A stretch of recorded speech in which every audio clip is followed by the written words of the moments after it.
thought we'll also parallelly set up going live. Allow us a moment.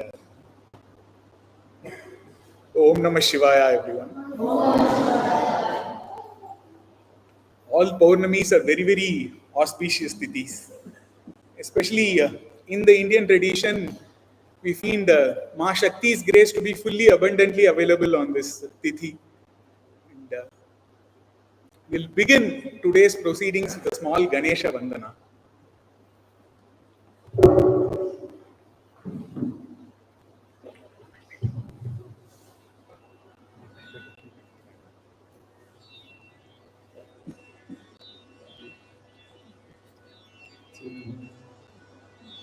Prabho Ganapate, Prabho Ganapate, Paripurana Varvarulvaye, Prabho Ganapate, Ganapate, Ganapate, चांद वणंगी तुदी पाड़ी आड़ी उंदन सन्निधि शरणडैंदोमे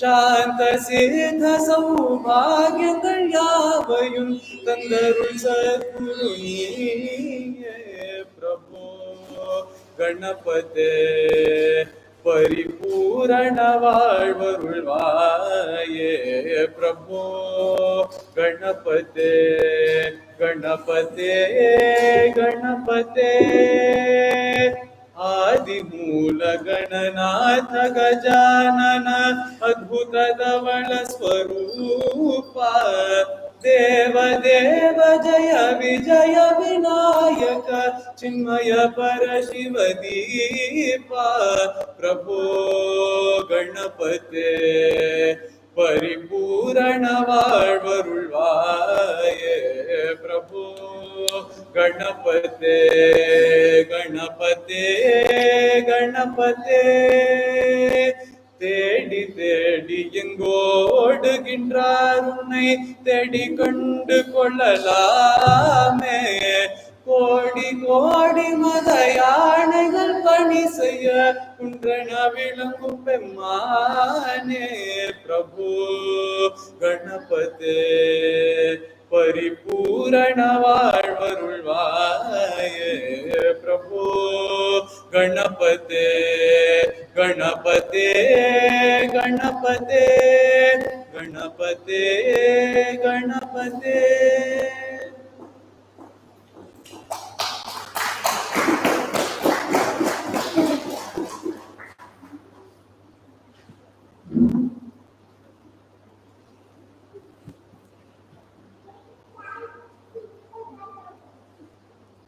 Our heartiest welcome to Shri Nithin Sridhar ji. Nithin Sridhar ji gives his first, if you look at anyone, they would share what their titles are. Nithin ji usually, first of all, entitles himself to be a practicing Hindu. There are others with a label, and then there are those who practice. So Nithin ji first describes himself as a practicing Hindu. He is also an author and a well-renowned author and a well-renowned speaker. He is the director and chief curator of Indica Moksha, previously known as Advaita Academy. It's the Indica Center for Moksha Studies and it's dedicated to the dissemination of Vedanta. He has authored 6 books on various aspects of Hindu culture and practice. His first book is Musings on Hinduism. It provided an overview of various aspects of Hindu philosophy and society. Then his other book, Samanya Dharma, initiates upon general tenets of ethics as available in our Hindu Dharma Shastras. His latest book is Ishopanishad, an English commentary on the very prominent Upanishad that we also know as Ishavasya Upanishad. However, and also it's a translation and commentary on one of the most prominent Hindu texts. However, his most widely read book is actually Mensuration Across Cultures, a historical perspective. It has definitely informed the dialogue, the society to be much more refined thanks to this very well researched book. And it examines menstruation, its notions and practices prevalent in different cultures and religions from across the world. His upcoming book is a commentary on the opening verses of Manusmriti. Very coincidentally, yesterday also we learned a verse from Manusmriti here. He teaches courses on Hinduism for Indica courses and regularly contributes articles and delivers lectures on religion, spirituality, and culture at various platforms. Earlier, he had also served as the editor of India Facts, a very widely acclaimed portal on Indian history and culture. Also, with Nithin ji, we have his Dharma Patni and Atmaja named Atmaja. His daughter is also Atmaja. We welcome you. Welcome you, ji. It's indeed a very great privilege for us.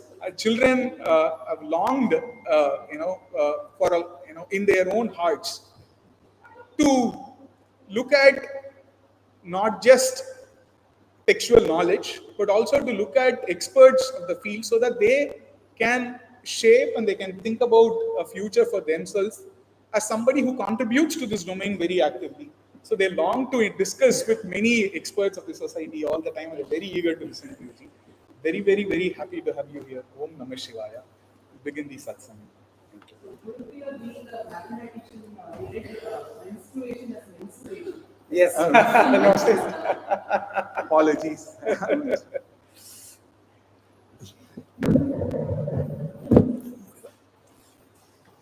I will switch this off G for the time being. Yeah. You can use this. Yes. Okay. Thank you.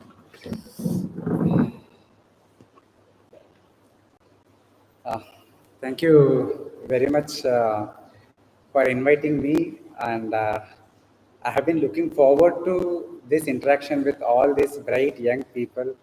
And yesterday when I came and I saw all of you during the bhajan session, it made my heart very happy to see so many happy children. So this is one thing I noticed, in the normal schooling system, there are no happy children, there are only stressed children.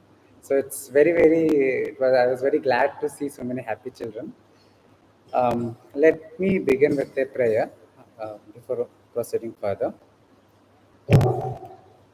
Okay. Is it okay now? Vakratunda Mahakaya Koti Surya Samaprabha Nirvignam Kurume Deva Sarvakaryeshu Sarvada Ishvaro Gururatmeti Murti Bheda Vibhagine Vyomavatyata Dehaya Shri Dakshinamurtaye Namaha Sadashivasamarambha Shankaracharya Asmadacharya Paryanta Vande Guru Parampara Bharati Karunapatram Bharati Padabhushanam Bharati Padamarudham Bharati Kirtamashre Vidyavinaya Sampannam Vitaragam Vivekinam Vande Vedanta Tattvakyam Vidushekara Bharati Shri Gurubhyo Namaha Hari Om Om Namah Shivaya. So the topic I thought I would share with you is Dharma and spiritual life, and I thought I would start with some form of interaction with all you very wonderful children and sitting in front of me. So before I begin, I just want to open with some open-ended questions such as, what is it that you want to become in life? What do you see as the goal of life? Or what do you want to pursue when you grow up? What do you see as the future goal, pursuit, desire, or the innermost desire in your heart that you want to manifest? Some children, please volunteer to share your thoughts, and then I will continue. Yes, please go ahead. Wonderful, excellent. Anybody else? Please go ahead. Yes. Wonderful, excellent. Anybody else? Please don't hesitate. It's just our informal. Yes.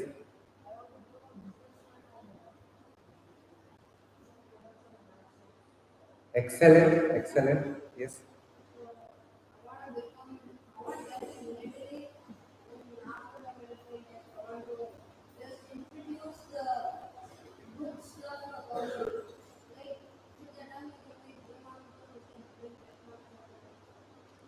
Excellent, very wonderful. So we have so many fascinating answers, about what we want to see for ourselves in future.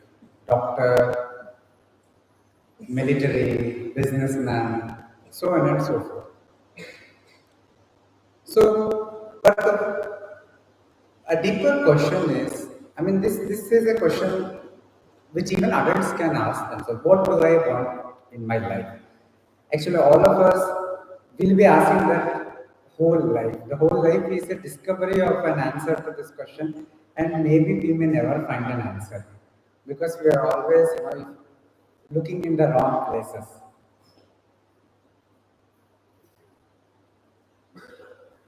We have a term in our Sanatana Dharma called Purushartha. I'm sure all of you Gurukula children are familiar with this term. Right? Purusha Artha. So this Artha, it could be understood as a goal, or it could be understood as meaning. What is it that gives meaning to our life? Because we are always searching for a meaning in life. So that is where we posit certain goals in life. And behind all searches, what is the essential thing that we are searching?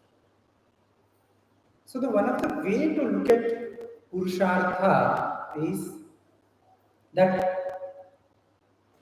it is a very broad classification of all human pursuits, all human actions, all human desires, all that we posit as a goal, all that we posit as a meaning.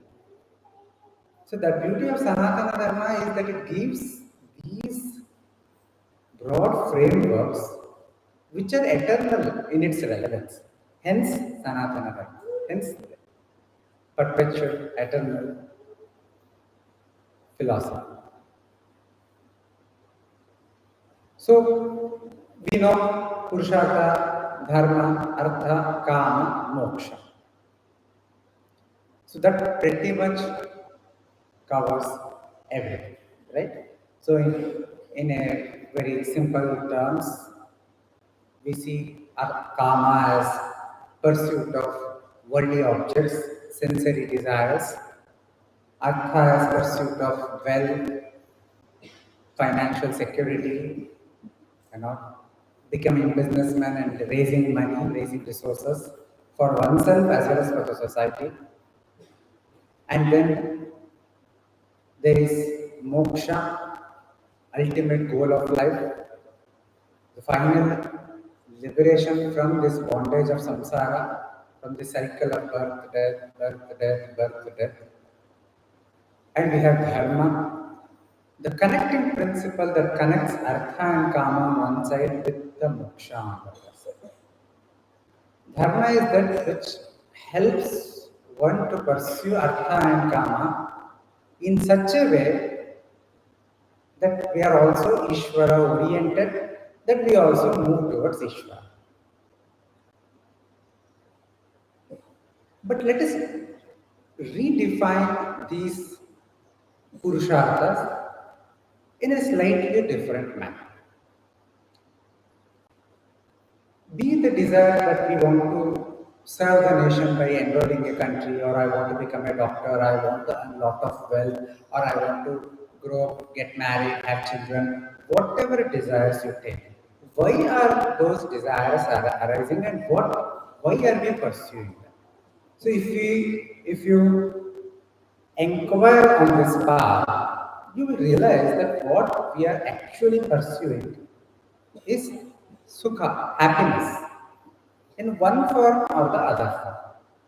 So, from this perspective, if we break down the four elements or the four pursuits of the Purusharthas, they are all a pursuit of pleasure, a pursuit of happiness in some form. What is that form?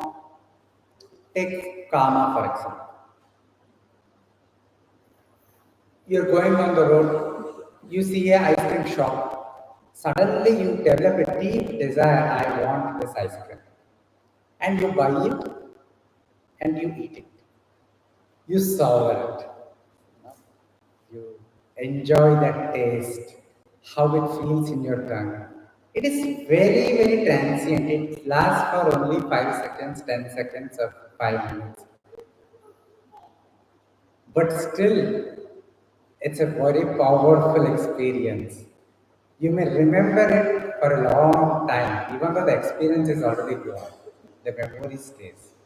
So this is karma. That you are pursuing an object to experience pleasure, a sensory pleasure. That is, it is all about using your indriyas, your sight, your hearing, your taste, your smell. See, all these jnanendriyas, that using those indriyas, you're enjoying. So it is, so karma redefined. It's not a mild definition. I'm using Rajapuja's model. So it's nothing new that I have created. It is from Rajapuja, Shringara. I forgot the name of the text where he mentions this. So a calm mindset of pursuing life is this mindset that I will pursue objects to enjoy, to derive immediate pleasure. So there is a well-defined goal of pleasure in this case, that is karma. Karma itself means pleasure. It is both pursuit of pleasure as well as the experience of pleasure, that is karma. Next comes artha. Now, what is this artha framework of pursuing objects, pursuing life? It is simply that you purchase all the ice creams in the shop that you see and you hold it in your house. You don't taste it, you don't eat it, you don't enjoy it. You derive a kind of satisfaction or a kind of, you can say, perverse happiness perhaps, by the knowing the fact that I have 100 kgs of ice cream with me. That's it. This is the artha way of pursuing objects. You replace ice cream with money, cars, houses, property, resources.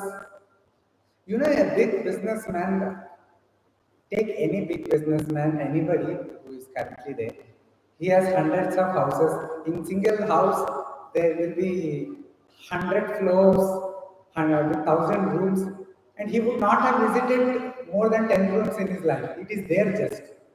So he's not actually enjoying it. He's not actually doing it to derive enjoyment. His enjoyment is in knowing that he has this much worth with it. This is how share markets work also, All those who do trading and everything in share market, they have invested lakhs of crores of rupees in various companies. It's a paper wealth. It's there, but he's not enjoying it. He's just happy that it is there. So this is a artha way of pursuing life.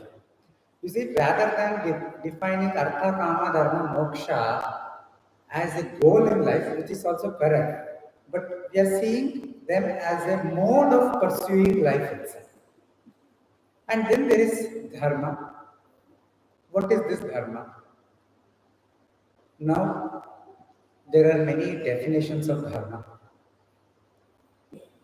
As a goal, leading a dharmic life, if I say I am pursuing dharma, it means I want to attain sukha. I want to attain Svarga and I want to attain Chitta Shuddhi. Sukha means happiness which is accompanied by contentment.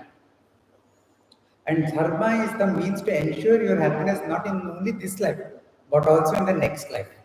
Dharma alone is the means for it.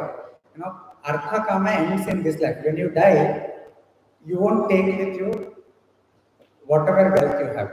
You won't take with you your children or family. Nothing comes to you. There is only one entity that accompanies you in life or death and everywhere until moksha. That is dharma, as well as its twin counterpart adharma. The punya, papa, the karmic merit, the karmic demerit, they accompany you. So there is a verse in one of the texts which says, "Who is your best friend?" It is your own self is the answer. And who is your worst enemy? It is also your own self. Because if you do dharma, you carry punya with you, so that becomes facilitates a better life. That facilitates your attaining swarga or heaven. Let me remind you, it is not a fiction, it is not an imagination. Swarga exists. All the lokas exist. Only when you understand they exist, then our new life will become meaningful. That is what the core of Astikyam is. Astika means I believe it exists. What? Veda Pramanatva, the Veda is authoritative. I believe that the Veda which speaks about Swarga exists, Veda which speaks about Punarjanma exists, the Veda which speaks about Moksha exists. That is the core of Hindu practice. So now, Dharma gives all these things when we think about goal. Now, what about mental mode that we are discussing? What does pursuit of life from a dharmic standpoint of view?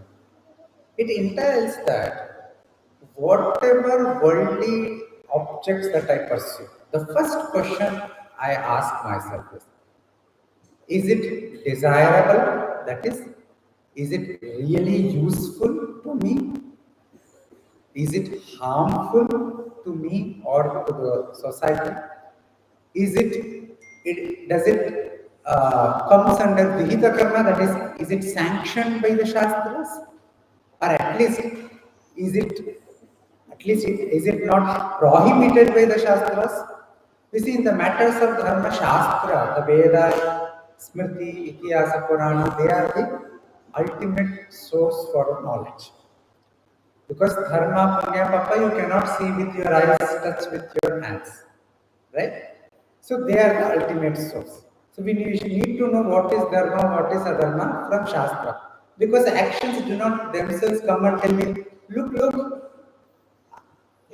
this action of murdering people, I am a bad action. Don't do this action. Actions do not speak. Right? And if we rely upon people, 10 people will say 10 things. Even a murderer will justify why he did murder. He had poverty, he had this, he had that. There is always a justification because the mind is the weapon with very sharp edges. And it can cut anything, so it can justify anything and everything in life. So it is unreliable. So only the Shastra is reliable because Shastra, the Veda, is Apaurushaya, it is Nitya. And based on Veda, we have the great texts by Rishis who perceive Veda directly in the form of Smritis, Itihasa, Purana, etc. So when you pursue life from a dharmic framework, these are the questions you ask. Is it really desirable? Is it really needed? Is it needed? Is it harmful? Is it prohibited in the Shastras? And considering all these factors, then you live your life. Then you pursue. So leading a dharmic life does not mean you don't eat ice cream. If you like ice cream, you eat it. But you eat it in a responsible and restrained manner. So the two terms, responsible way and in a restrained way. Whenever you see ice cream, you don't simply jump, irrespective of the context. Or you don't do the tantrums and act irresponsibly only to eat the ice cream. So you replace ice cream with anything else in your life. Ice cream is just an example. So this is the dharmika mode. So what kind of pleasure you derive here? Here the pleasure is sukha, and especially of the notion of santosha and contentment, satisfaction. That is what dharma gives. So dharmika mode of pursuit alone is able to facilitate karma yoga, that is nishkama karma. You cannot practice nishkama karma as long as you pursue life only with artha and kama mode of life. So for nishkama karma, first basic condition is you start with a dharmic mode of life. That is, nobody is stopping you from fulfilling your desires, worldly desires. Nobody can become a sannyasi in day one. You may not become sannyasi in for 10 lives, doesn't matter. You live in the world, but try to live dharmically by avoiding adharma. So that is the first and most important immediate goal all of us have to keep for us. So this is dharma mode. And then there is moksha mode of pursuing life. You develop vairagya very early. You think that what is this nonsense? What is this? All these worldly desires? Why do I need ice cream? Will ice cream able to give me ananda? What is ananda? Ananda means infinite, eternal, permanent happiness without even a trace of ego. So this is how Madhusudana Saraswati defines moksha.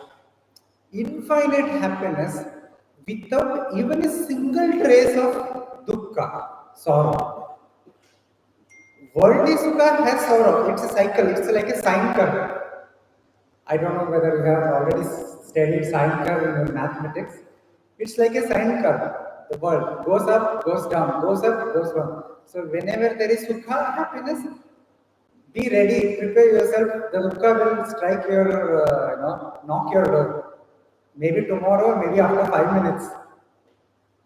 Sometimes we see, when small children, they are very, very happy, they are jumping here and there. Then it is almost sure that within next few minutes, they may fall down and start crying or something will happen. Their sukha will become bhanga. It will break. Unfortunately, it happens all the time in life. But moksha is different. It is permanent happiness, eternal happiness. So thinking that world, everything, every object in the world, be it ice cream, be it wealth, be it family, everything is nashvara. It is all transient. It is all temporary. You say, let me not get trouble myself with all these things. Let me withdraw into my own self and let me pursue that one goal, which is all that really matters. So that is moksha. So obviously, most of us here are not, ready to attain moksha, ready to even pursue moksha, by I would say, immediately. So moksha is always the ultimate goal of life. So what should be then the immediate goal? How should we anchor ourselves to moksha? See, moksha may be the ultimate goal, but we cannot sit and think, oh, I will attain moksha after 10 lives. Let me simply enjoy my life. Nowadays people say, YOLO, you only live once. You do whatever you want, there is no restraint, there is nothing, you do whatever you want. But when they die, then they will see whether it is only YOLO or there is something else. When Shatrugupta and Yamana Maharaja knocks the door, then everything will be revealed. So leading a responsible life means you pursue your desires in this world, you engage with the world, you engage in vyavahara. So you become a doctor, you become an engineer, whatever you want. But always make your life Ishvara oriented. And to make life Ishvara oriented, you have to make it Dharma oriented also. There can be no moksha, no Ishvara prapti without dharma.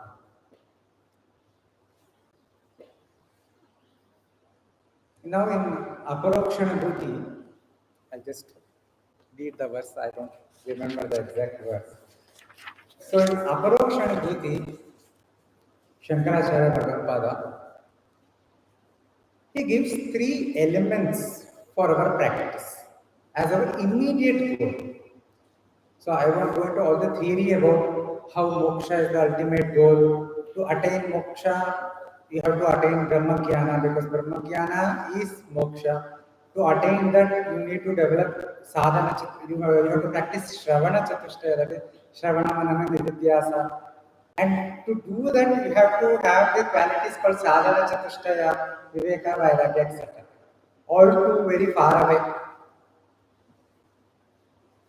What is the immediate goal to even become qualified to attain this Viveka, Vairagya, etc.? What is the immediate thing we need to do so that we first attain this Adana Chatushtaya? Or we start our spiritual life, to put it in a very, very different manner. Where to begin this spiritual journey? How to prepare oneself for spiritual journey? So can some people, some students share your thoughts about what spiritual life is for you? In your understanding, in your personal experience, in your sadhana, what do you think as spiritual life, or what are the very most important thing to practice in a spiritual life? Some volunteers, please. Yeah, please. Wonderful, excellent answer. Yes. Karma Seva. Another excellent answer. Yes, anybody else? Yes. Excellent.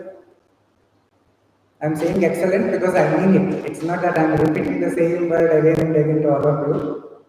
Anybody else? More answers, please. Yes. Wonderful. Yes. Excellent. Yes. Wonderful. Excellent. So it's very nice to speak to an enlightened audience. See, I was very afraid. See, I have been giving many talks for the last many years, but it has always been an adult audience. So this is the first time talking to you, young children. So more than you being afraid of boring, becoming bored, I was afraid of boring all of you. So I don't know how the homework has gone into it. I will know at the end whether you have liked it or not. But it's always good to engage with audience who already know certain things. So all excellent answers. Karma Seva, Shushusha, right? Yoga, Dhyana, Sadhana, all correct answers, right? All are correct answers. And but I will try to, in this presentation, try to weave all those things into a broader perspective, a broader framework, so that you have better clarity of practice. See, there are two paths. One is the need to have an intellectual clarity about the greater landscape, the greater field, the battlefield for attaining moksha. See, moksha is a battlefield, it is only for the Veeras. Where was Bhagavad Gita given? On the battlefield. The Ishwaras, Bhagavan Krishna, greatest Upadesha came on the battlefield. It is not a coincidence. It is not just a metaphor. It is real. Because the Devasura Yuddha is always happening, inside, outside, everywhere. It is always happening. And moksha is only for the Veera. We have one of the mottos of one of the regiments in the military is Veera Bhogya Vasundhara. Right? Veera are the one who will enjoy the earth. Krishna said to Arjuna something similar, right? You do your karma, you do your duty. If you die in the battle, you'll attain Swarga. If you win, you'll attain the earth, you'll enjoy the earth, right? So this is the battlefield we all are. Moksha is about for the Veeras. It's not for the weak. So there is intellectual clarity about where we stand in this pursuit. This is not about comparing where I stand with another person. That such comparison completely futile. It only gives rise to jealousy. What is use it? But this clarity is important to know where we stand so that we take that path which is most useful to us in this life. That's what Bhagavan says, right? Swakarmana, swadharma, nidanam shreya. If you take a different path not suitable to you, no matter how feel good you feel inside, I'm doing good, yeah, it's useless. And often the Bhagavan's Leela is such that our Swadharma is always the most difficult. We always fail. Every single day we keep failing. We fail, and maybe someday, need not be in this life, in some life, once we succeed. And when we succeed, it is not a single step succession. You jump like Hanuman. Hanuman jumped from India directly to Lanka. So we'll jump from here directly to somewhere else, the next stage. I don't know whether you have played this video games and all. So it's always there is a level of options. There is booster options in the video games. So that one success is like that booster options. You simply level up many levels. But till then it's always failure. So it's important to not lose sight. So there is physical practice, which is actual practice, which is most important. Nothing can replace that. No gyan will replace that. No intellectual interaction. But intellectual clarity has its own importance so that you don't lose sight. So I'll come back. In Aparokshanabhuti, in the I think third or fourth shloka itself, Bhagavad Pada writes, So Varanashrama Dharmena Tapasa Haritoshanam Sadhanam Prabhavet Pumsam Vairagyadi Chatushtayam. So the sadhana chatushtaya, the basic tenets, the basic qualities that form eligibility for pursuing moksha as a sole pursuit. To develop those qualities, three gateways or three paths or three methods are presented and they have to be practiced simultaneously. Or you may focus on one practice at a time, but eventually you have to take up the other practice also. They are very connected with each other. So what are these three gateways? Swavarnashrama dharma. Swa means our own. Dharma. Swadharma. Swavarnashrama means your own dharma according to the Shastriya teachings regarding Varna and Ashrama. We will come to that, what they are. Swadharma Anushtana, practicing your own dharma. Not somebody else's dharma, but your own dharma. The second is tapasya, austerity. And in this case, it would be indriya nigraha, control of your mind and the senses. And then this haritoshanam, pleasing Bhagavan. Hari need not be only Hari. Hari is not worry, but it need not be only Hari. Right? It could be Hara also. It could be Hara Priya also. It could be Hari Priya also. It could be Hari Sevaka also. It could be Hara Sevaka also. Right? Or it could be Nirguna Parabrahma as well. It could be anything. It could be Vishnu, is Hari. It could be Shiva, which is Hara. It could be Shakti, Kali, Parvati, Durga, which is all Harat Priya. It could be Lakshmi and her forms, Hari Priya. Could be any other deities. Hanuman, Hari Sevaka, Nandi, Hara Sevaka, right? Anybody. So Haritoshana means you have to please Bhagavan. You have to attain anugraha of Bhagavan. So that is the most important. If you are able to do that, everything else becomes secondary. So these are the three gateways or three paths. Okay. Swavarnashrama dharmena. Yeah, okay. You repeat twice and then, okay, please, yeah. Tapasa Haritoshanam Sadhanam Prabhavet Pumsam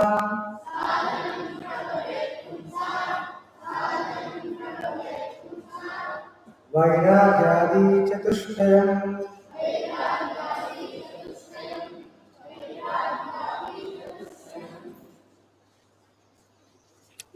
Now, so this Swadharma, Swavarnashrama Dharma, it is about controlling your actions, gaining purity of your actions. Tapas is about control of your thoughts, purity of your mind, and Haritoshanam is fixing your mind on Ishvara,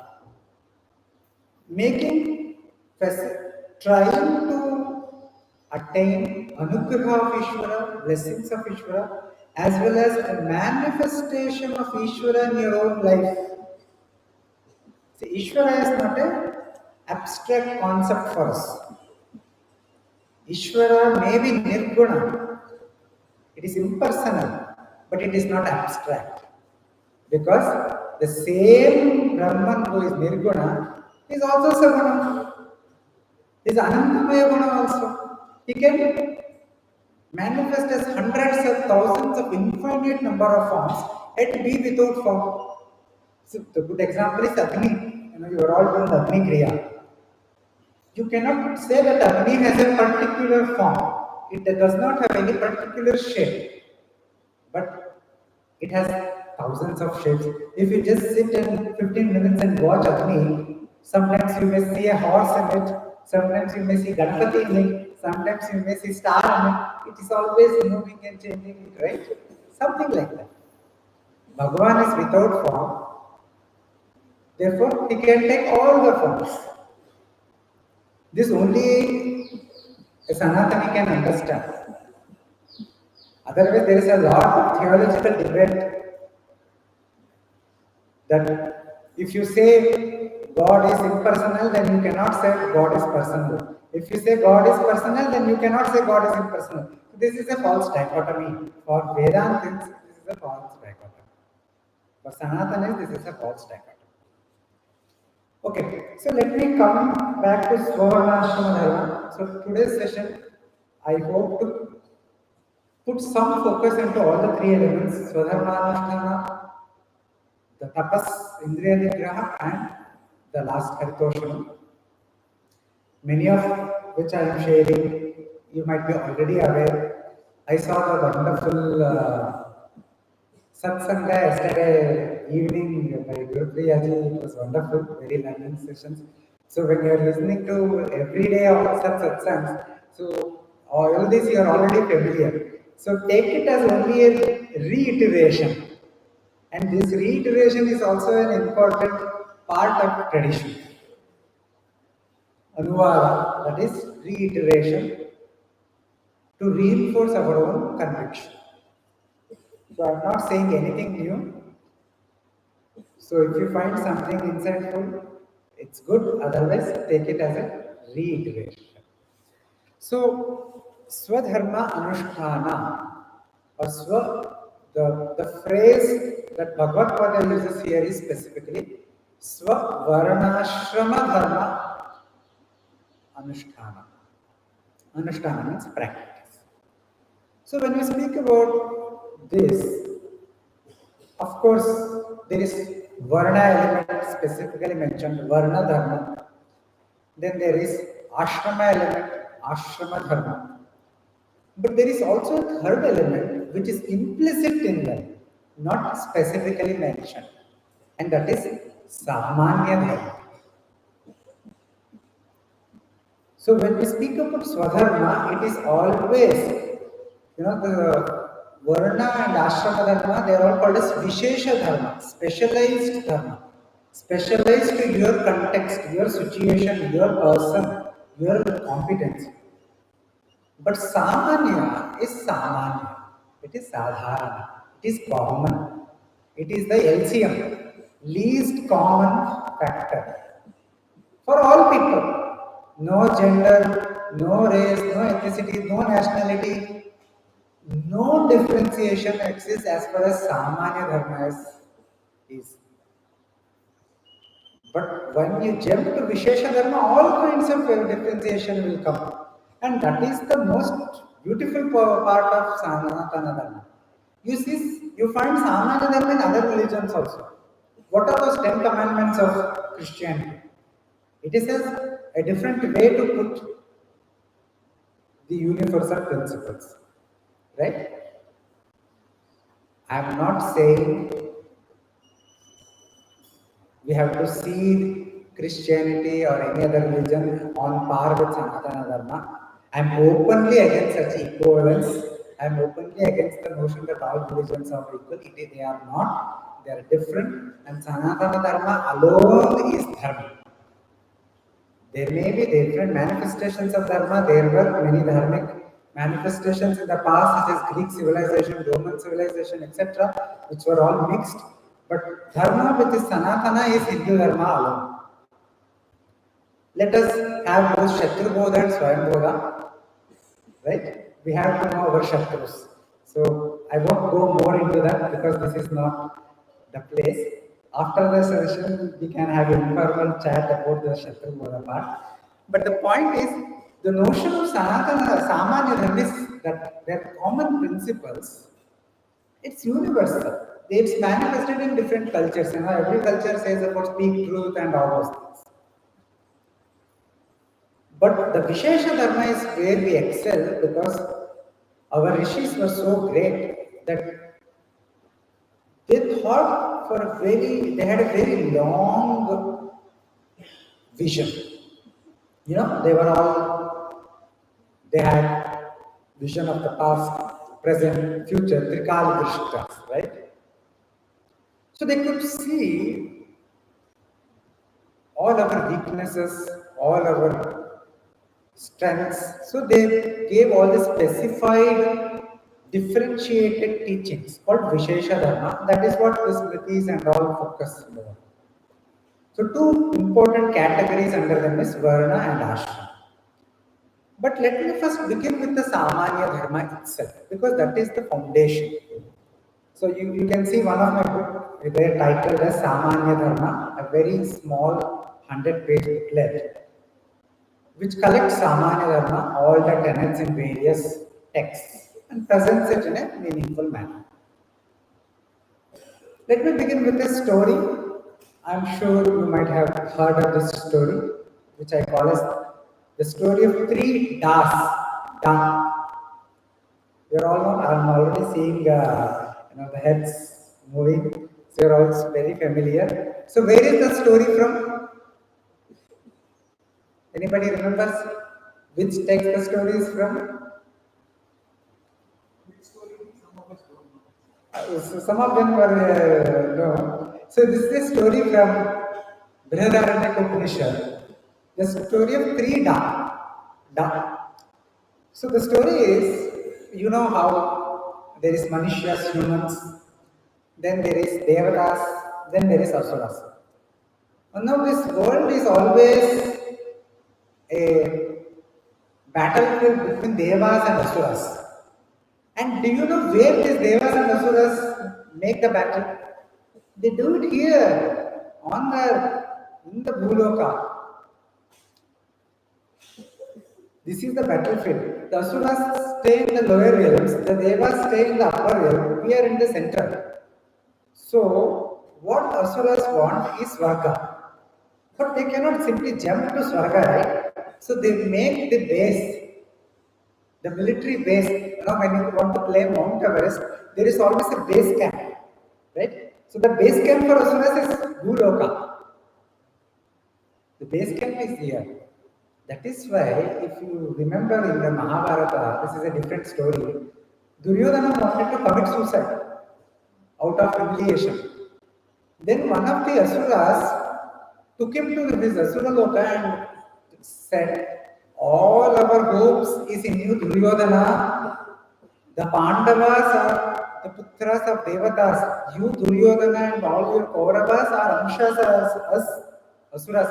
We are born as you. Our hope is in you. If you commit suicide, how will we be able to fight and defeat the Devatas? This is a statement in the Mahabharata, right?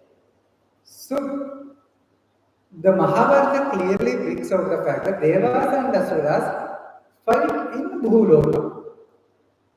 Even before, when Mahabali, Vamana Avatara, when he was doing this yajna, where was it in Bhuloka only, right? Anyway, so the Manushas, Devatas and Asuras. So what is the most standing out feature of the three class of beings?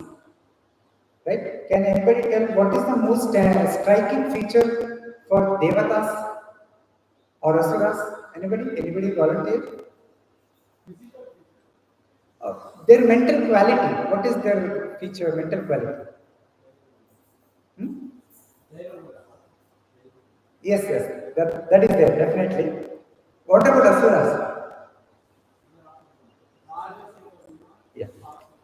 And see, that is all abstract. What about practical, right? I'm not saying you're wrong, I'm just saying it is abstract. See, what is the feature of Devatas? You know all the stories about Indra, right? Indra, Halya, Indra, this, that. So they are in Swarga and Indraloka, they are so much given with all kinds of pleasures without any sorrow. Their Indriya Bhogis, completely they become overwhelmed, overfilled with Indriya Bhoga. So that is a feature. That is what this Indra story reveals. See, people consider Indra as weak. That is very wrong. People consider Indra as characterless. That is also very wrong. See, they don't understand Indra. Indra is our Indriya. Indra is our very innate desire for pleasure. And there is nothing wrong. Because karma is a Purusharthas. Right? But there is a problem here. Kama is also one of the Arishad Vargas, right? Mental impurities.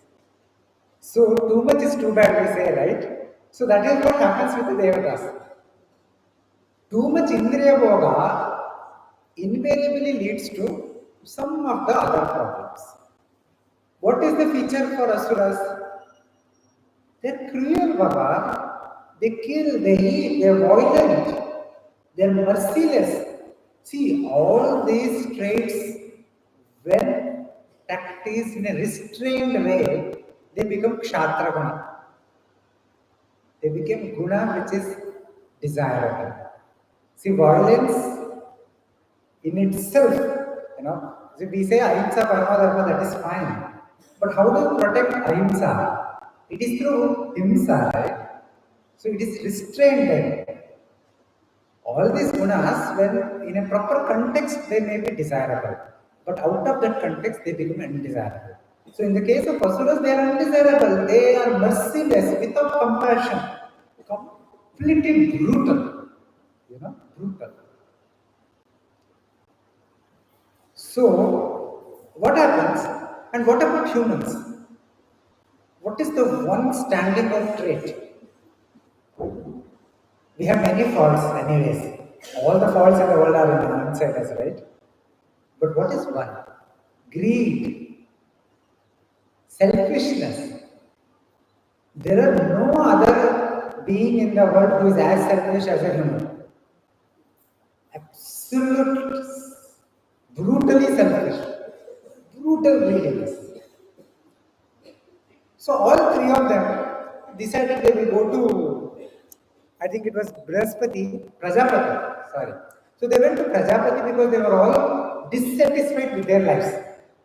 The Devatas with too much Indriya Bhoga, sometimes they have just lost it too much. Humans with this greed, asuras with this too much violent behavior, they become dissatisfied in life and they approach Prajapati for teaching. First came the Devatas, Prajapati who was in meditation. He simply opened his mouth and said one word, Da. That's it. Then Devatas reflected upon it and he said, okay. So Prajapati asked, did you understand? He said, yes, yes, I understand. By Da you means Damyata, Dama, that is control, restrainment, self-control. Control your indriyas, control your mind. The same happened with the humans when the human representatives went. Prajapati said again, Da. They thought, reflected, and said, we understood. Prajapati said, did you really understand? He said, yes, yes, yes. Da means Dana. Charity, Dana. Because we are greedy, Prajapati said, you have to be charitable. There is no other way to counter greediness, right? Then the Asuras went and Prajapati again said, Da. And they said, he understood. What? Daya, compassion. See, so beautiful a story. And all answers are valid. And as I said, the Asura Devasura battle happens on Bhuloka. So they are all born among us. They all influence our minds. That is why, Sringeri Acharya Shri Bhargavatika Swamigal in one of his lectures said, in the Treta Yuga, Asuras and Devata kind of people, they had different kingdoms. Bhagavan Ram and all had Ayodhya and that kingdom, but Ravana ruled in a different island in Lanka. So they were in Bhuloka but in different kingdoms. But in Dwapara this changed. Both Devatas and Asuras, they were born within same family only. Pandavas, Kauravas, within same family. The beauty or the trouble in Kali Yuga is they're present in each of us. Oops. You should say oops. Right? Because they're present in each of us. They influence us through our minds. See, this does not mean that Asuras are not present in their own lokas. They're still there. They're always there. Don't be complacent that there is no other loka. It's always metaphor. They're there. But they influence us. They influence our minds. That is what is there. Daivi Sampat, Asuri Sampat teaching in Bhagavad Gita. So they are inside us. So that means Dhamma, Dana, Daya. All are for us. We have to practice. This is Samanya Dharma. These tenets are Samanya Dharma. Of course, these tenets can be elaborated as much as possible, can be condensed as much as possible. In Manusmriti, there is a verse which gives 5 tenets of Samanya Dharma. Ahimsa, Satya, Asteyam, Shaucham, Indriya, Nigraha. Ahimsa, Satya, Asteya, Shaucha, Indriya, Nigraha. 5 tenets. Similar 5 or 8 or 9 tenets are in Yagyavalkya Smriti, in Bhagavad Purana, Vaman Purana, every other. Bhagavad Purana at one place lists 36 tenets. Forget 5, 36. Practicing one is also not possible, there's 36. Right? But here is a interesting thing. Let us take Ahimsa. What is Ahimsa? What do you think is ahimsa as far as your daily practice is concerned? Please, any volunteers? Yeah. And okay. So my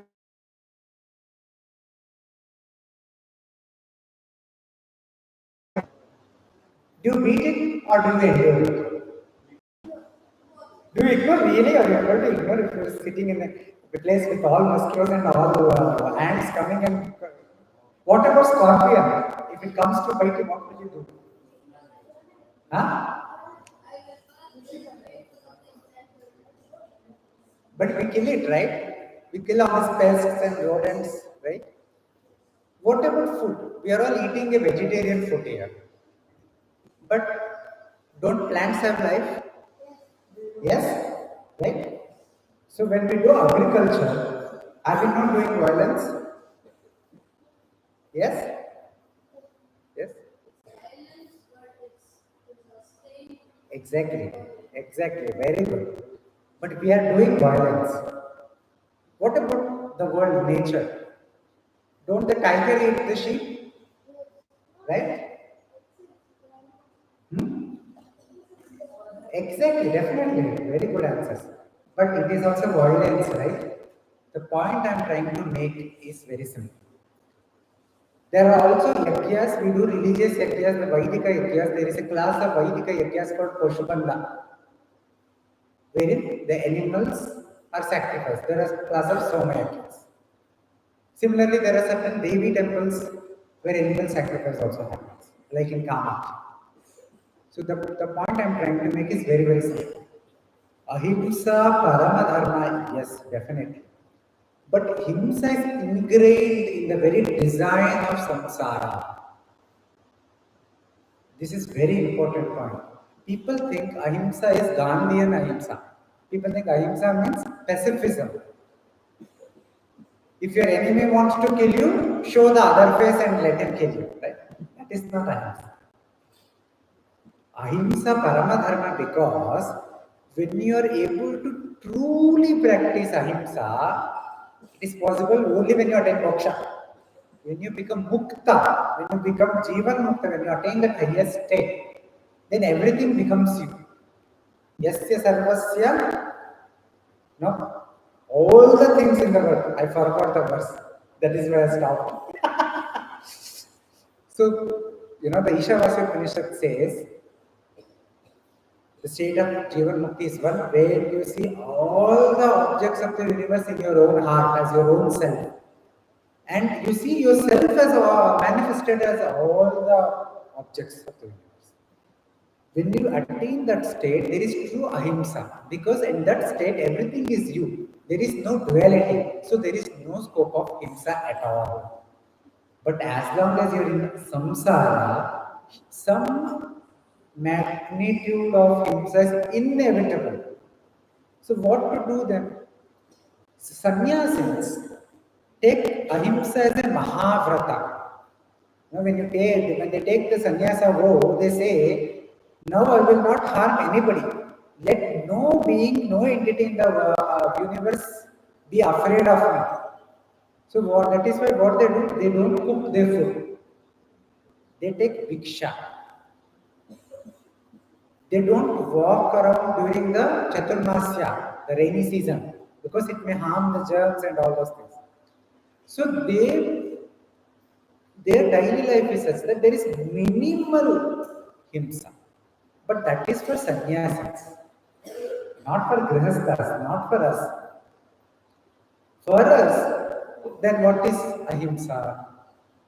For us, ahimsa is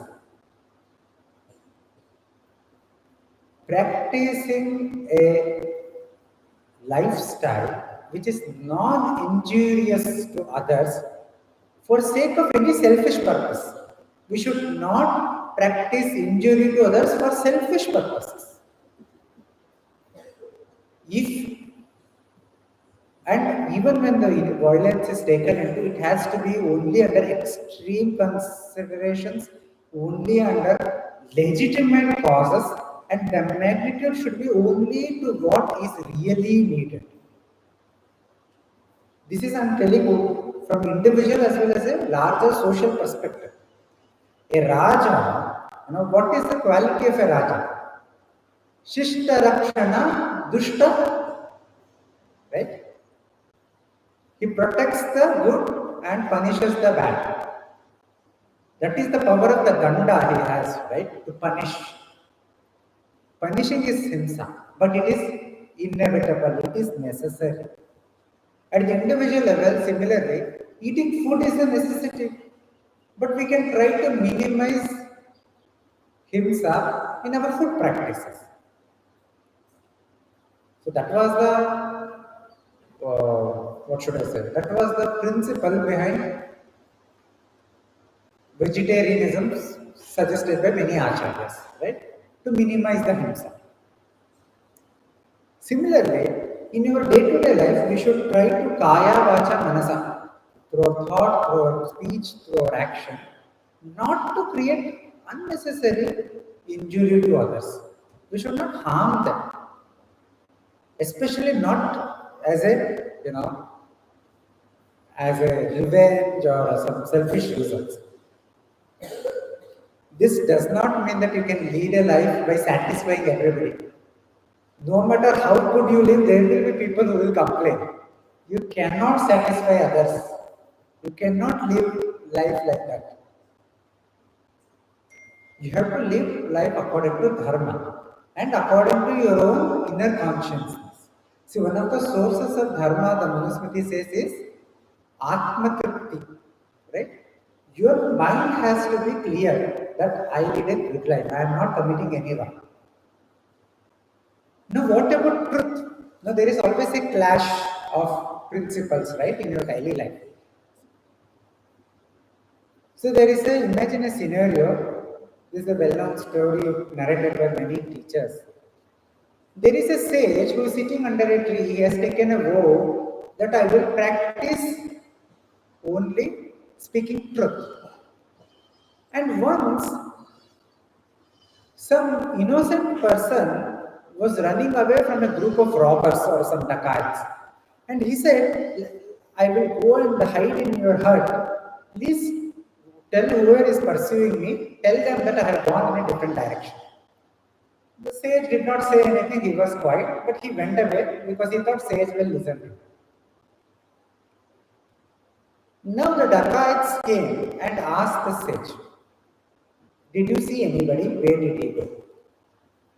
Now think about this. This sage has taken a vow that he will only speak truth. So what should he do? What is the right course of action? What do you think? Yes?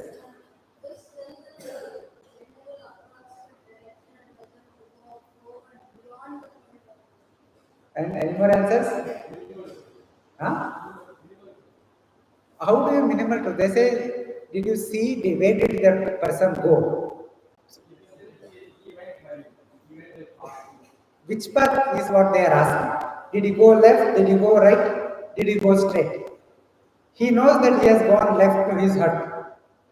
Minimum truth means you will say he went left, but that left leads to his hut only. See, this is a very, very difficult situation. Should he speak truth or should he not speak truth? Huh? He has to speak truth? Yes. If he speaks truth, Himsa will happen. Manusmriti now, another place says, Satyam bruyat, priyam bruyat, apriya satyam, na bruyat, priyam mandratam, na bruyat. Right? Satyam bruyat, speak truth. Priyam bruyat, speak pleasant, speak that which is useful, that is good. Apriya satyam na bruyat, don't speak that which causes harm to somebody. Priya andratam na bruyat, don't speak unpleasant, pleasant untruth, falsehood, right? So in this case, if he were to reveal that he went where, if you have to speak the truth, it would cause the death of an innocent person, right? It will cause himsa. So in this sense, speaking satya is not dharma at all. You see, that is why Dharma is called as Gudha. But there is alternate scenario. There is a criminal, very serial murderer and such criminal, who has just jumped from his jail and he is become a pana. He is on the run from the jail, and he comes to this stage and says, "I am hiding here. Don't tell anyone."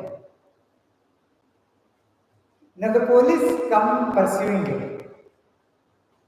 If he's got, if they catch him, it is a sure death to him because he has escaped from the prison, right? So it will be death for him. What will you do now?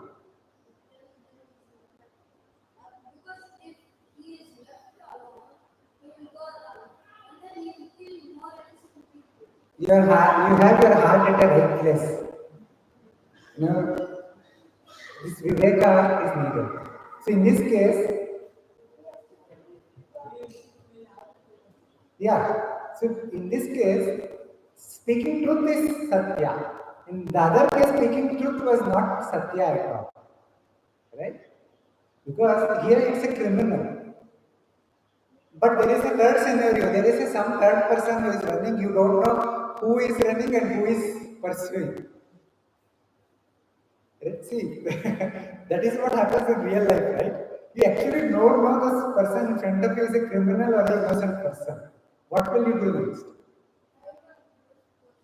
Huh? How will you find out? You don't have time. And you can't trust the word of your whatever he says. An innocent man may say he is innocent, but a criminal may also say he is innocent. And a criminal pursuing may be wearing a police uniform. How will you know? And nowadays police are also criminals. So what to say about that? You see, there are hundreds scenarios like that. There is no correct or right answers here. You have to use your judgment at that time, using the principles. Right? There is one more possibility for that sage. That he closes his eyes and he does not open at all. Pretend he is in samadhi. So pretend. Staying silent is not a crime, right? You don't know whether correct or wrong, you're just pretending, right? Or he simply gets away from that place and hides himself. Let me also hide. See, this is a creative answers I'm just coming up. So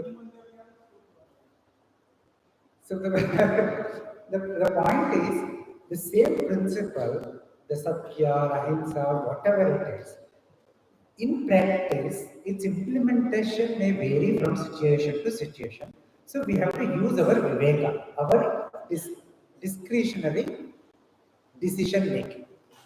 So the role of the Shastras and Pravachanas and teachings and learning under a Guru is to sharpen this sword and provide a base, strengthen a base of knowledge, foundational knowledge about what is dharma, what is adharma, based on which you can take decision.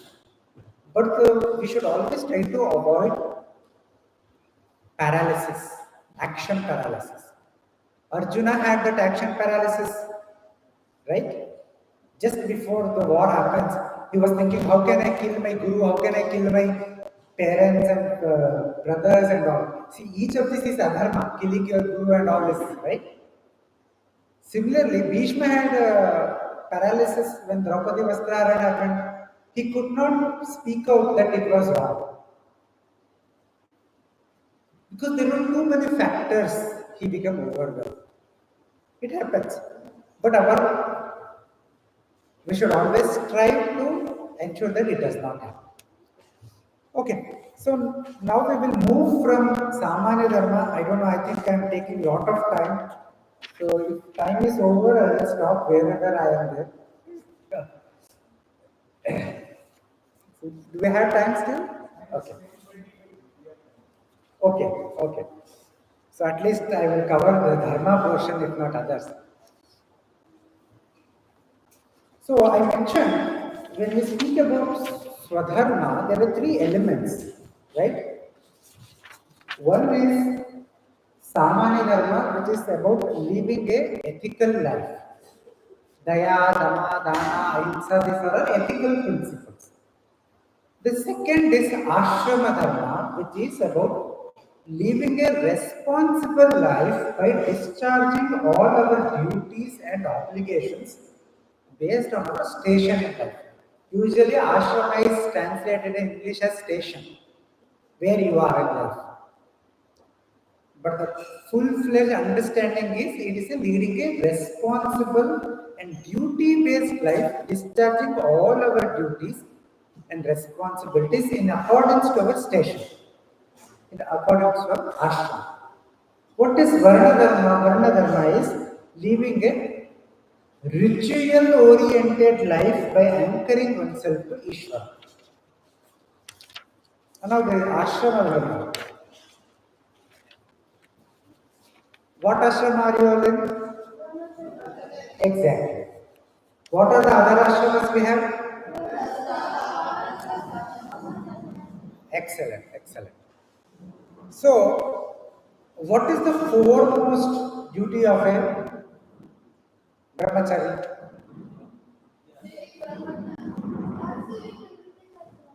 Very good. Yes. Vidyarthi, being a vidyarthi, right? Having vidya as your artha, as your object of pursuit. But then the question arises, how to gain vidya? You see, gaining vidya and gaining information, they are two different things. In a modern school education, you are only gaining information. It is not at all adhyayana at all. The modern schooling is not adhyayana. Adhyayana means studying under a guru. By adopting a lifestyle of austerity and following all the rules and regulations that come with it. That is what brahmacharya truly means. Brahmacharya means Guru-shishya. You do the seva to the Guru. And through that seva you attain vidya. Only then the information becomes knowledge. Information becomes vidya.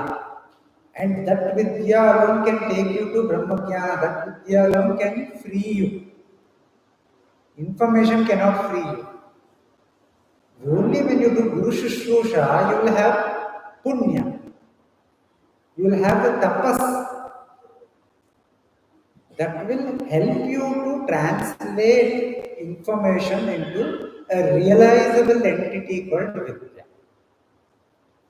So Guru-shishya is the most important duty of a student, brahmachari. Are you familiar with the story of Totaka? Yes? You already know. But still, I reiterate, as I said, I'm not saying anything new. See, I personally also love these stories because they are great Mahatmas. So in Purusharthas, Totaka was called as Giri. Right? Now, Shankaracharya Bhagavad had four main disciples, right? Padmapadacharya, Sureshwaracharya, Totakacharya, Hastamalakacharya. Now, Hastamalakacharya was, as the name states, he was born with Amalaka of Jnana in his hand. Hasta is hand, Amalaka is the fruit. The fruit, Shankaracharya named him like that because the fruit he had was Jnana. He was a born Jnani, he was a born Jivan Mukta. He had nothing else needed for him. Padmapadacharya, on the other hand, was a great Upasaka. He was also had great Guru Bhakti. He was a great Narasimha Upasaka. We know this, right? Padmapadacharya, when the Bhairava Upasaka wanted Shankaracharya's head for his Upasana, Padmapadacharya invoked Narasimha and saved his master. Now I will add a caveat here. We don't need to take this Bhairava Upasana practitioners as something bad people, okay? See, he wanted to do a particular ritual and that particular ritual had a particular stipulation. He had no personal enmity with Shankaracharya. So that is why Shankara Bhagavad he did not bear any animosity with that Bhairava, right? He said, okay, tomorrow morning take my head. Now my disciples are here. If they hear, they will not allow you, right? That should be our attitude also. There are different upasana karmas, different upasana paddhatis. They have all their own relevance and place of practice, right? And then Sureshwaracharya was the eldest disciple, in age.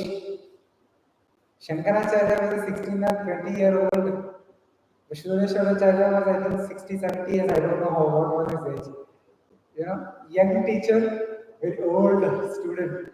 Just like Dakshinamurti, all the old sages, rishis come to him, who is a very young teacher, right? And Sureshwaracharya was a great vidwan. His scholarship was mighty. But then there was Giri. Neither scholarship nor tapasya. Nor did he have the fruit of knowledge in his hand. He had nothing of this. No great vidwanship. He was not even able to understand whatever the Acharya taught in the class. He was able to hardly grasp 1 or 2 or 3% of what Acharya taught. So much so, one day when he was late to class and Shankaracharya was waiting for him to come, Padmacharya and others got irritated, impatient. Padmapadacharya said, why are you waiting for him? Teaching him is as same as teaching to a wall. Why are you waiting? Let's start the class. See, Padmapadacharya was not a bigoted person, right? He was not a bad person. Otherwise, Shankaracharya would not have taken him as a student, right? As a principal Shishya, no? So what he said had a truth in the statement that Giri was Mandabuddhi, and that is okay. We all come with our own prarabdha karmas. But Giri had one very, very important element, the saving grace, you could say, most important element, and he had it to such a great extent, much more than all other Shishyas. What was it? Guru Bhakti, yes, Guru Seva, Guru Sushrusha. He gave very detailed personal attention to every need of his Guru, every materialistic need of his Guru. That is, cleaning his clothes, ensuring Acharya's Bhiksha is ready, personally giving attention and serving his Guru all the time. That is, his mind was one-pointedly focused on his Guru.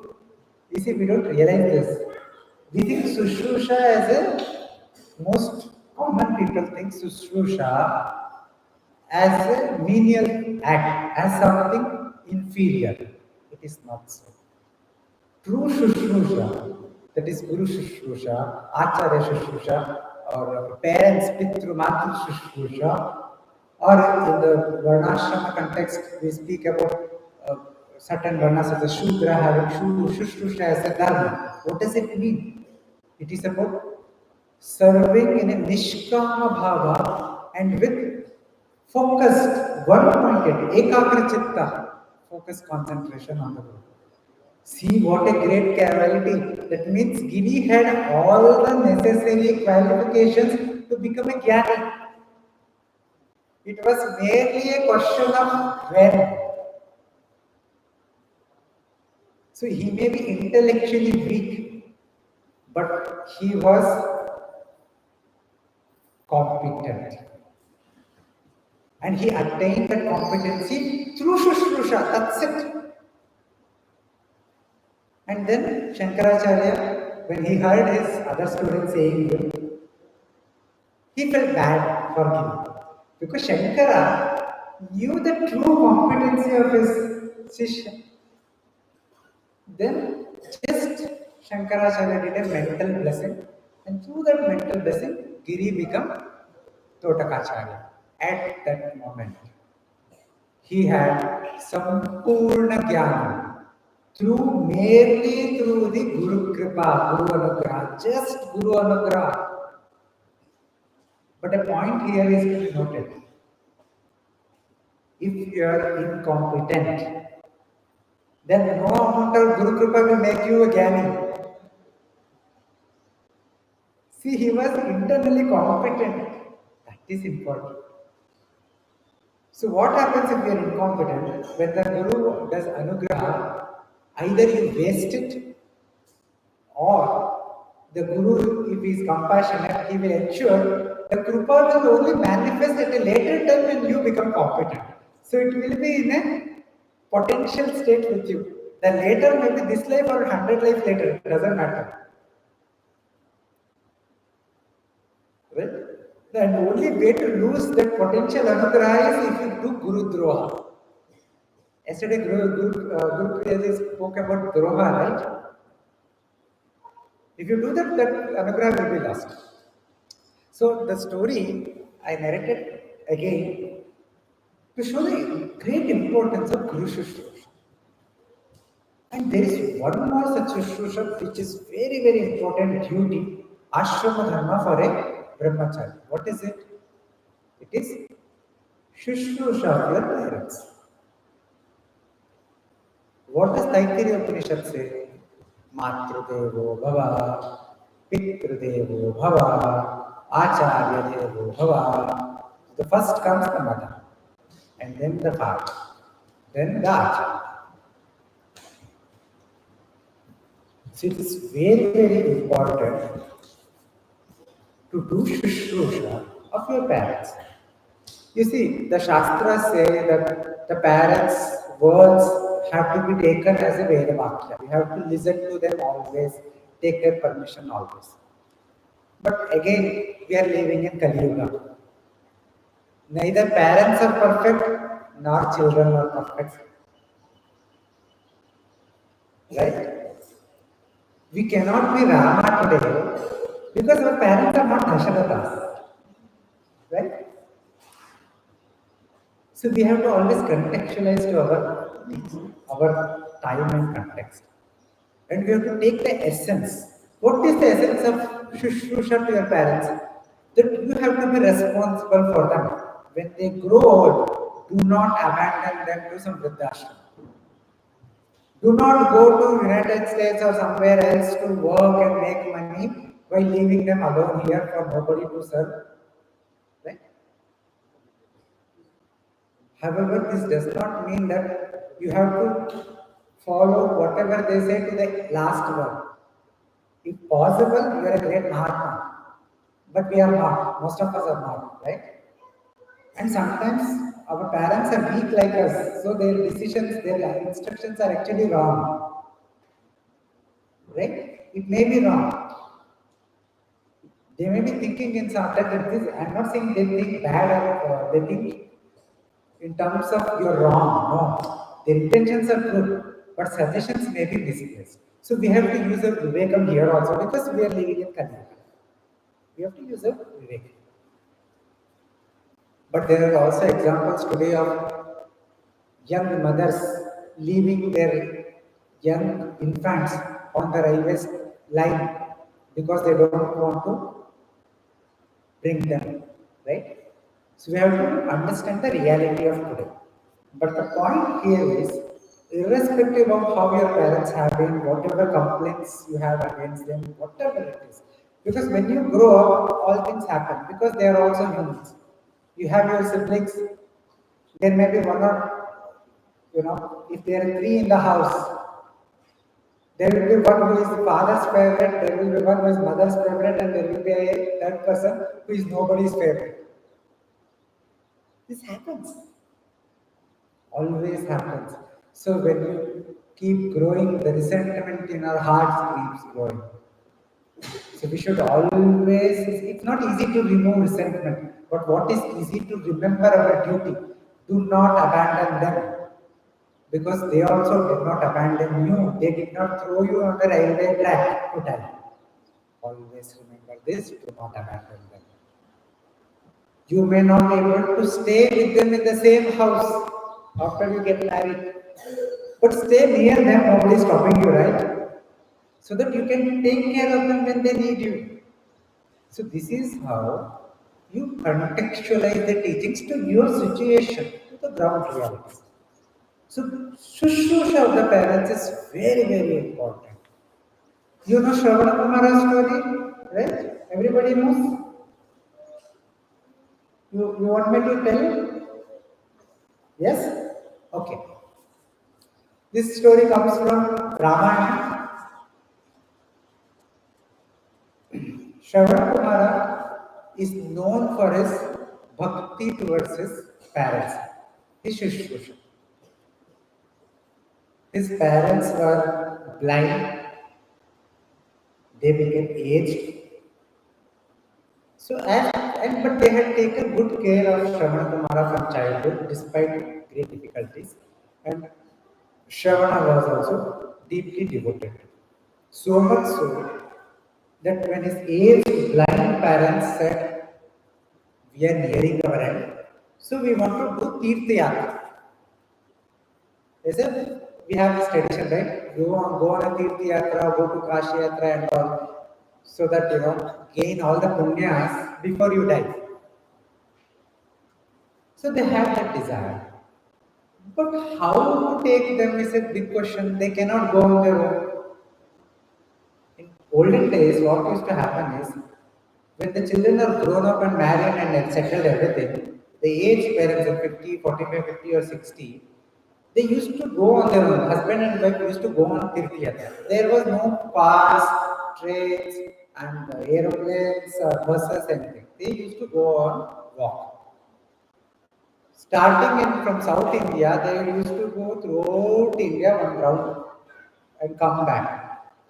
When they left, it was implicitly understood that they may not come back, because they leaving house at such a age that they may die at some kshetra. That was their intention also. See, if you die in Kashi, you get moksha immediately, right? So that was their intention also. It rarely happened that people came back, because it would take many years, 5 years, 10 years for them to do the whole trip. It's not like today, right? So they also, Shravana Kumar's parents wanted to do, but they could not go on their own because they are blind. Shravana Kumara, they were known, he did not have money to hire all these palanquins and all those things to take them. So what he did, he prepared 2 baskets. He made his mother sit in one basket and father sit in another basket, and he tied a strong bamboo, this one, to the baskets, and he started carrying them on the shoulder. Just imagine how difficult it is. It is difficult for us to walk just like that for a few kilometers. It is more easier for you people who are in Gurukula or all, monkey balancing and climbing the trees. It is difficult for me, being in a city and growing up in a city with very less physical activity, right? But Shravana Kumara was in a very different class, right? He carried them on his shoulders everywhere. And then you know the story about how Dasharatha mistook him for a deer and he shot him, he died. Even in the last moment when he was dying, what he said to Dasharatha, please inform my parents that I have died. He was concerned about his parents, that if they remain unknowledgeable about what happened to Shravana Kumara, they will be worried. At least let them know what happened to him. So this is Shushusha, this is bhakti towards the parents, the dedication. So this is the second or third, you might say. One is Vidya Arjana, the second is, but for Vidya Arjana to happen, Guru Shushusha is needed, and then Matru Pitru Shushusha is needed. So Manusmriti also gives great importance to this Matru Pitra Acharya Shushrusa. I'll just read some translation of some verses from Manusmriti just very quickly.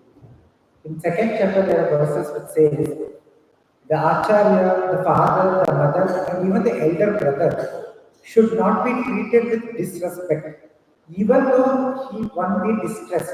That even if one is in a mental turmoil or one has some grievance or some resentment, he should not disrespect them. He should not abuse them verbally or mistreat them physically in some manner.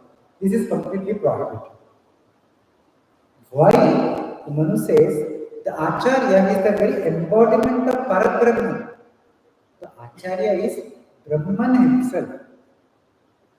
The father is embodiment of Prajapati. The mother is embodiment of Bhudevi, Bhumi. And one's own brother is embodiment of Atma. So your brother and we are both come from the same source, our parents, right? The brother is like our own Atma. See how Lakshmana and Rama lived, right? Or how Rama and Bharata lived. They were always as if they are part of the same self. Not like brothers today, or like brothers in Mahabharata, trying to kill each other, right? That is the idea. The trouble, and this is a very important point, the trouble that the parents undergo in the birth of the children, for that there can be no compensation even in 100 years. So this is the real reason why abandoning your parents, aged parents, is a great papa, mahapapa. Because however may be your parents, they may be good, they may be bad, they may be evil, they may be very bad to you, they have their weaknesses, mistakes, etc. But they brought to you into this life. That is, you as a Jivatma who was wandering here and there without expression. They made it possible that you get a physical body and enter into this Bhuloka. You know, they ensure that you do not remain as a plant or a tree or a dog or a cat or a bird, but take a human birth. Ensure that you are able to take this birth such that you can pursue dharma, pursue punya, pursue moksha. This is a rina which is unpayable. So you have to do what is possible. With all caveats and contextualization added, as I said. Right? You may not be able to practice dharma in its ideal form in Kali Yuga. It's not about may not be, it is not possible. Even the greatest of the Acharya will not be able to practice 100% whatever Manu or any other great Rishi has mentioned in his Smritis. It's not possible, it's not practical. But what does Bhagavan Krishna says in Gita? Swalpameva. Even a little bit, a droplet of practice of dharma frees you from great bhaya, great fear. That is, dharma is apyude nishresa. Dharma gives you well-being, even if you practice it little. So we have to try our best, always yatha shakti. You know, when you do sadhana, when you do take sankalpa, we add yatha shakti pujan karishye. Because we cannot do puja in 100%.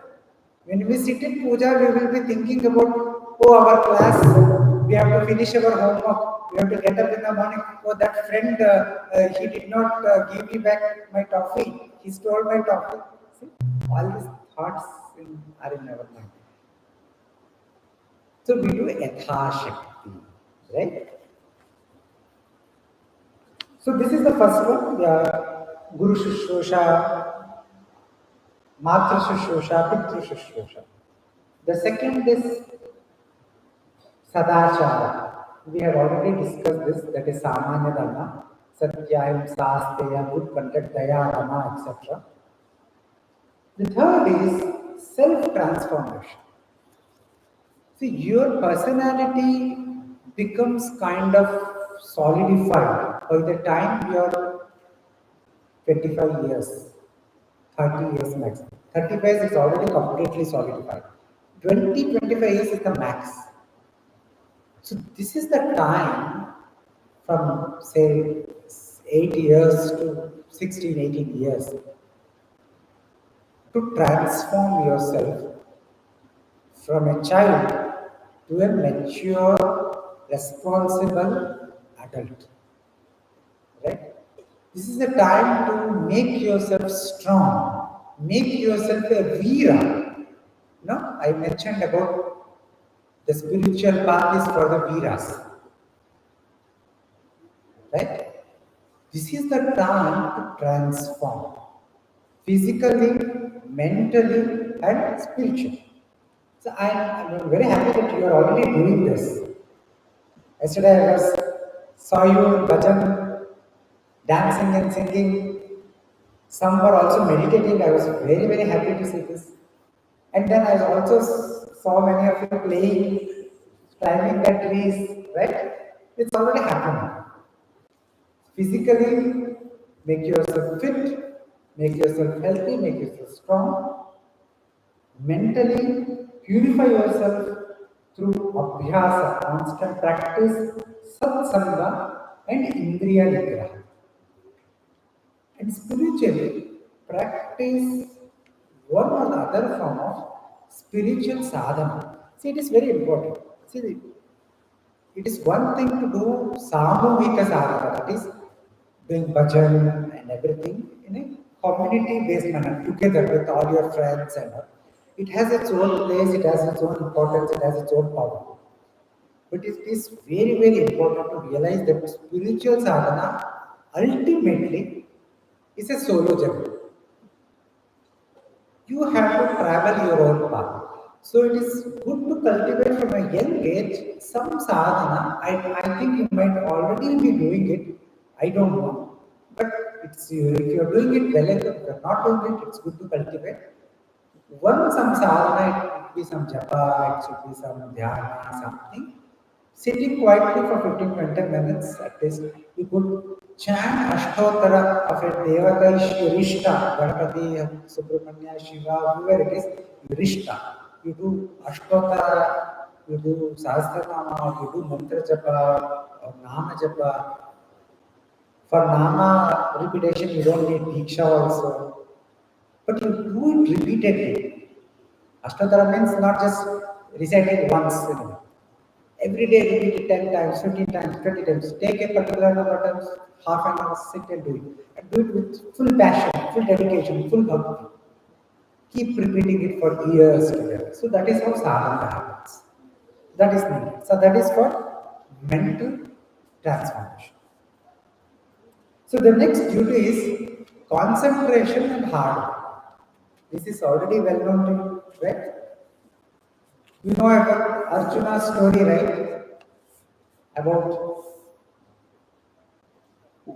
while all his other students, they were able to see a tree, some were all not even able to see the tree, they were able to see the sky, some saw the branch, but only Arjuna alone saw the eye of the bird. He was not lucky. It is not luck that made him do that.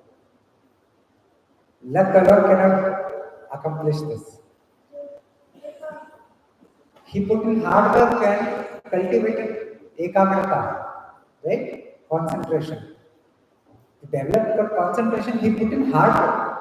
Every day, every night. Arjuna could fight the battle for many days without even sleeping for a minute, right?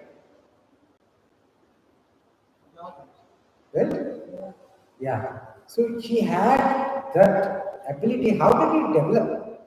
He developed a constant practice through his willpower.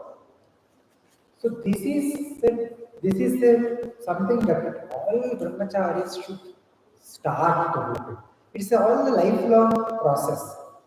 But this is the time to start. Concentration, hard work, And another important aspect is avoid praise and welcome criticism.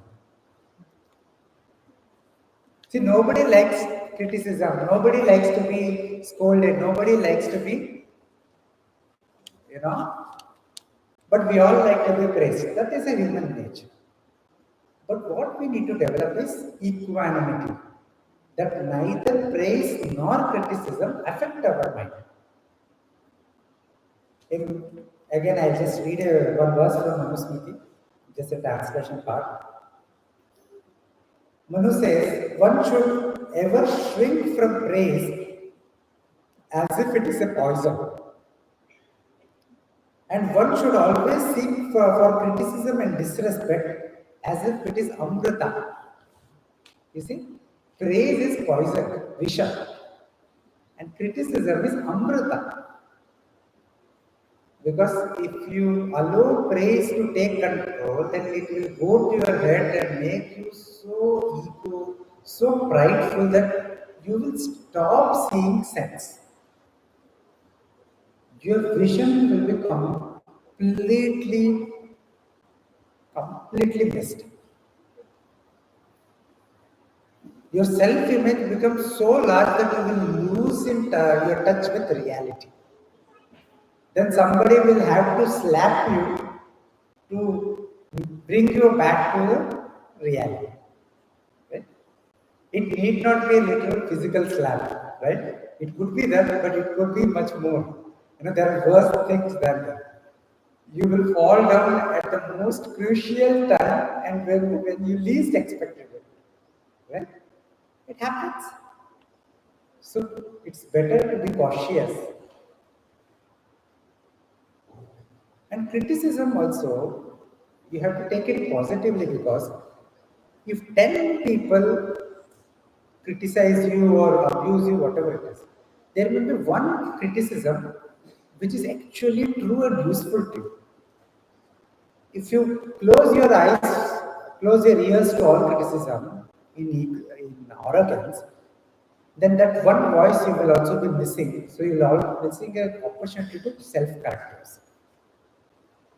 Then, of course, be open and ever ready to learn from anyone, follow your inner calling, dedicate your actions to Ishwar. We should always be open to learn from everyone. This is a very important teaching.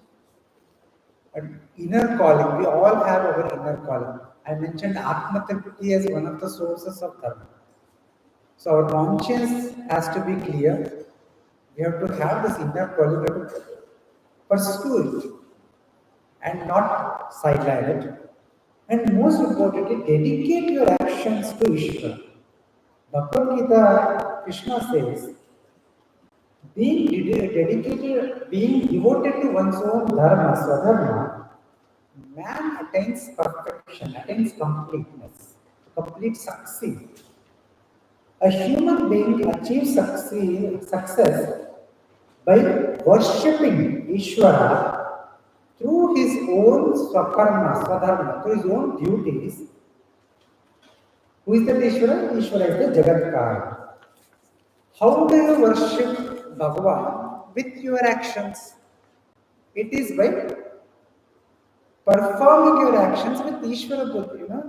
Ishvara Samarthya Buddhi. I am doing this action as a devotion to you, as Samarpana to you. Okay, so I think time is up, so I'll just take another 5 minutes, if you allow me, 5-10 minutes. So with this, I'll end the ashrama portion, and the Varna Dharma is, as I said, it is about ritualistic competency. All this designation of Brahmana, Kshatriya, Vaishya, Shudra, these are all about ritual designation. That what kind of ritual is you are eligible for, which leads you to overall well-being.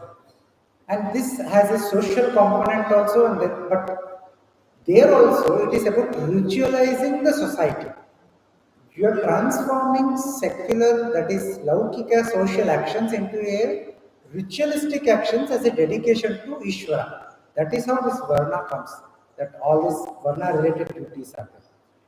No time, can't go deep into it. We could have a session completely dedicated to somewhere, sometime.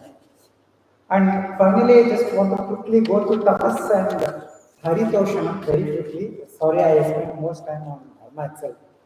See, tapas is, I said, Indriya Nigraha. We have Arishat Vargas, the Kama, Krodha, Moha, Mada, Matsarya, etc. The most important thing is Kama and Krodha. Desire and anger.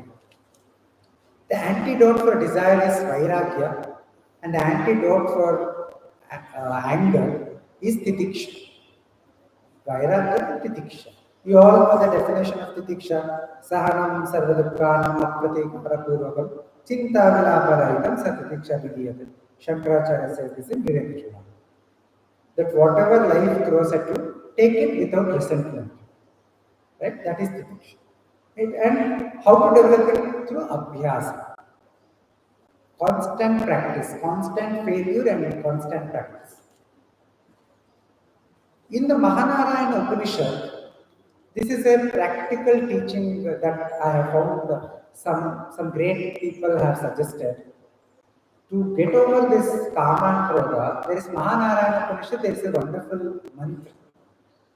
Kama Akarshan Namo Namaha, Kama Akarshat Kama Karoti Naham Karomi, Kama Karta Naham Karta, Kama Kareta Naham Kareta, Eshate Kama Swaha. Similarly, that is, this action is done by Kama Devata, not me. This action, then Manyu Devata. Manyu is anger. Same mantra, but Manyu is also there. Manyu Karta, Naam Karta, Manyu Kareta, Naam Kareta. Manyu is Devata of anger.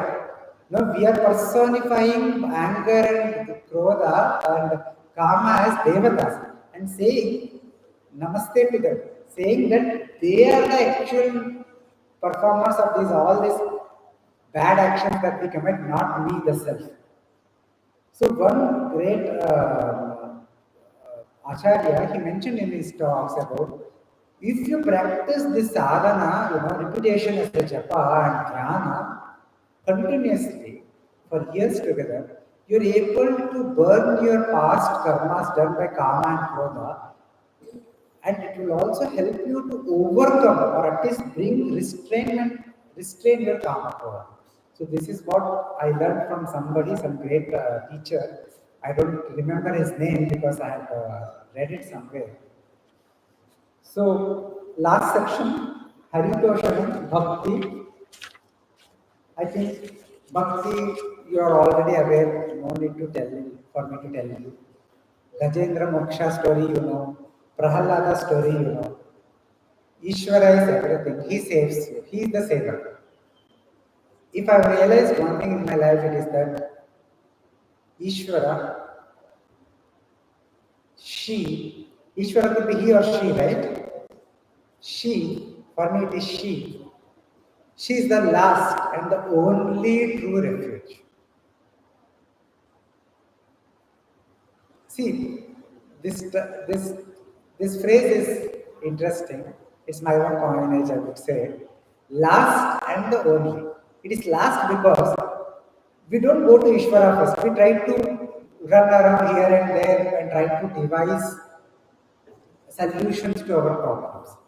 Only when nothing works, we go to Ishvara as the last refuge. So that is why it becomes last. But only when we go to him, Ishvara as a last refuge, and he or she helps to Anugraha, then we realize that this is the only refuge we always had. We were in delusion that we had other support. That only true support we always had was Ishvara. For practicing bhakti, this understanding is very, very important that Ishvara is the only support. Then you can practice all forms of bhakti. You know about Navavida bhakti, right? 9 types of bhakti. Maharaj Parikshit gained mukti through Shravana. Shukadeva gained excellence through Kirtana. Shuka narrated Bhagavatam to Parikshit, right? Similarly, Narada Muni is also to Kirtana.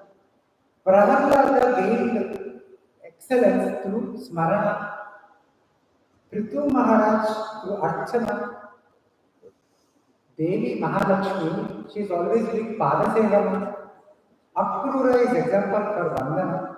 Hanuman is example for Dasya. Arjuna, Uddhava, Sudama are examples for Sakya. And Bali Maharaj for Atmaniveda. So, if we just to conclude, if we combine all that Shankaracharya has taught as the three gateways and everything, and ask ourselves, what does it make us a Hindu? What does it make us a Sanatana Dharma? Guru Priya was telling in the beginning how in my bio I mentioned as a practicing Hindu. So what does it mean practicing Hindu? I think there are four elements here. The first is Shraddha. Because without Shraddha nothing happens. Astikyam is about Shraddha. Shraddha in the Guru, Shraddha in the Shastra, Shraddha in the methods and mechanisms of Sampradaya, etc. Only with Shraddha you begin your journey. No Shraddha, no journey. Right? You will become an atheist, you will become a materialist, you will become a woke and all those things. So Shraddha you start, then Swadhyaya. Somebody already mentioned Swadhyaya. Swadhyaya is how you familiar yourself with the playground. You engage with your Shastra tradition. You intellectually equip yourself, intellectually purify yourself. That is Swadhyaya. And this is a continuous process. No matter how big a sadhaka you are, you have to do Swadhyaya.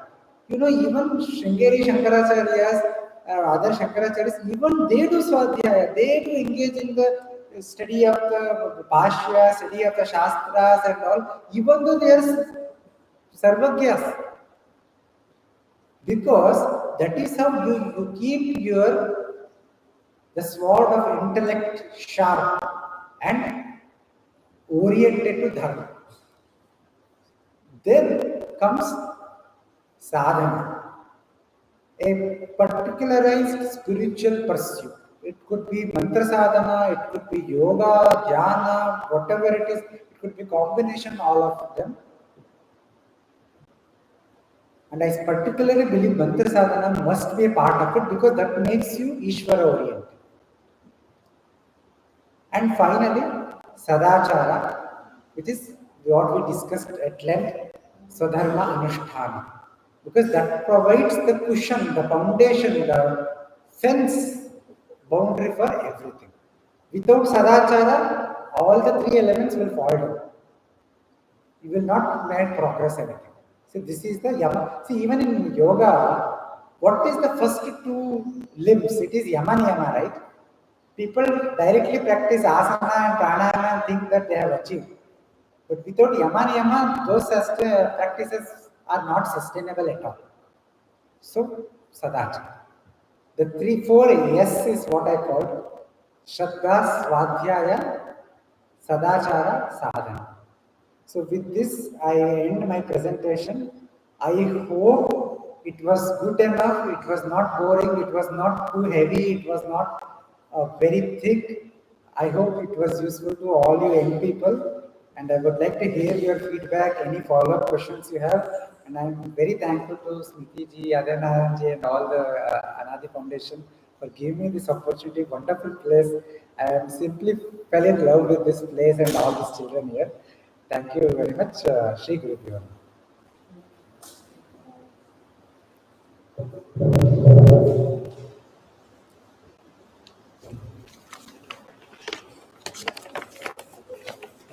Incredibly happy that today, that we have been able to have a cursory view of all the important frameworks that are core to Sanatana Dharma in a few sessions. We have a lot of cut to chew, Ji. In the coming weeks. We'll ensure that we will revisit many of these again and again. And also, after this, we have a lot of questions to ask you as well. We are very, very thankful to Nithin ji and for his vast erudite knowledge in the frameworks that are there.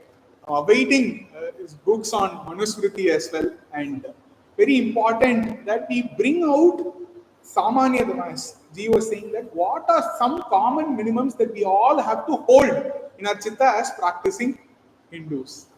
Many, many thanks. We bow down to you again and again, Ji, Thank you. for visiting us, for being here with us all. I'll end the live here, and then we'll also. Namaste, everyone.